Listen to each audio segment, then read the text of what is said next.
All right, so first thing I did when I came out here is I fell and cracked my ND filter, and then I jacked up my arm before we even took a photo. Klutz. Awesome. All right, so here we are about 10 days after that shoot, and my arm is completely healed. All the scabs are gone, but the ND filter, well, it definitely did not make the trip. And yes, I have a mustache now.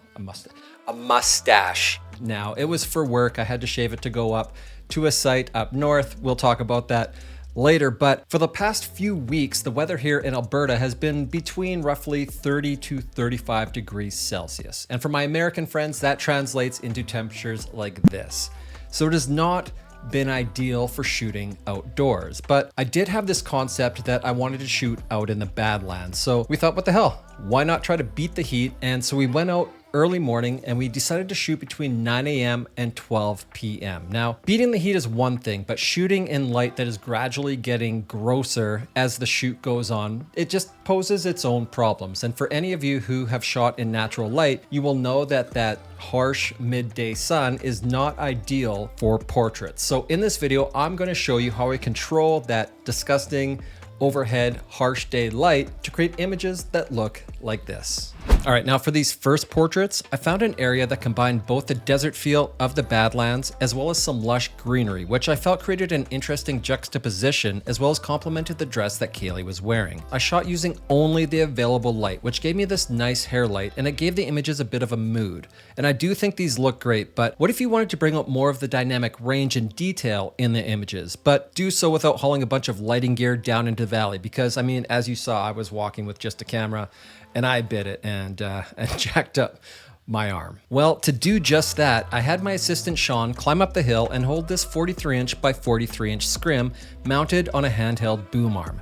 Now, both of these items are from StroPro, and I will link them down in the description, but he has it positioned so that it's diffusing the light that's landing on Kaylee, and when you add in this one little piece of kit, the images end up looking like this.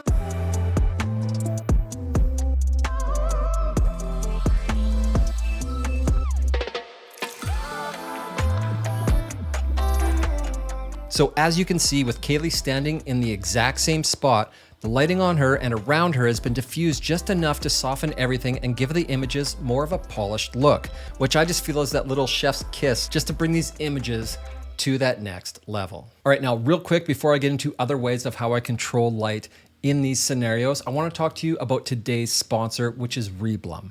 Now, Reblum is retouching software that I've talked about in the past in other videos, and it's software that does one thing and it does it incredibly well, which is create super natural looking retouches in a matter of seconds. Every image in this video was ran through the Reblum software, and it has taken my retouching time down from roughly 10 to 15 minutes per image down to around 15 seconds per image, all with a click of a button. Now, one of the major features of this software is that you can run it directly from Capture One, which is what I normally do, as well as from Lightroom or Photoshop, and you can edit one photo or batch process a series of photos, which saves even more time in the editing process. So if you'd like a more in-depth look at what this software is capable of, I will link to a video in the description as well as at the end of this video that you can check out that takes you through all of the processes and shows you exactly how powerful and easy to use this software is. Like I said, it does one thing and it does it incredibly well, which is create super natural looking skin retouching. Every photographer that I know personally that I've recommended this software to now has it as part of their editing workflow. So I can't recommend it enough. It definitely gets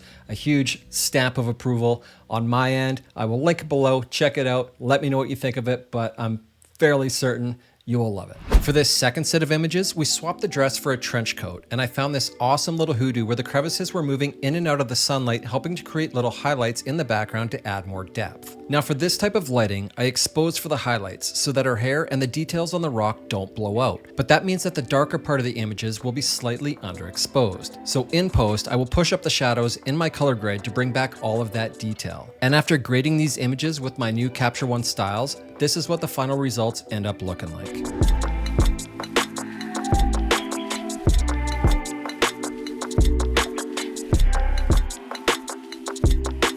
Now for this final look, we are again backlighting Kaylee, but this was towards the end of the shoot, so around 12 p.m., which means that the sun is high and harsh, which rarely makes for the kind of light that photographers want to shoot in. But by positioning Kaylee in certain poses, you can see that we can definitely make this work.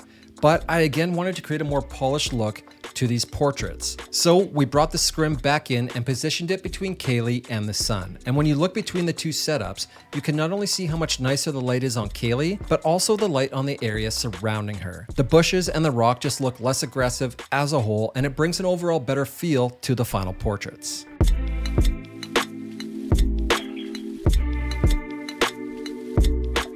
And so there you have it, a nice short video for all of you just to show you how to control that gross, harsh midday sunlight with a really easy to use and portable, flexible piece of kit. Now, again, this is not sponsored by StroPro. This is just a piece of kit that I've had for a little while that I've been using quite a bit lately. I really enjoy it. It's quite inexpensive. So I thought, hey, if any of you can use it, why not? So, but as always, I mean, that's it for me. Thank you guys all so much for being here. I appreciate you, and I'll see you in the next video. Cheers.